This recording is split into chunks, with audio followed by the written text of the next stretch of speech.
Ug karon no, ubani ko ninyo kay karong adlaw malay ang isa sa suod nako nga amigo. Ug mao ni siya mga idol di ba? Japons kayo, napay kandiis lawom kayo.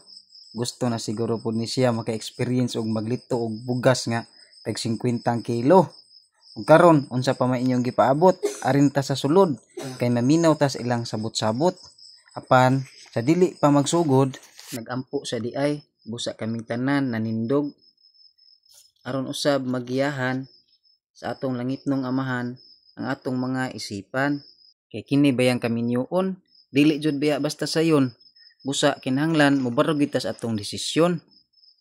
Ug mao dinhi ang among spokesperson, walay lain kinagwapuhan Kap Janjan mura ni Gerald Anderson. Ya, pila ra ba istorya? Nagkasinabot na sila, may rapod oy kay perti na rabang gutoma. Ug tan-awan niyo ang litson gitadtad na. Amatik, oy, mukaon na ta. Uy, unsa man ang style? Usapa pud na. Ayaw ditso tun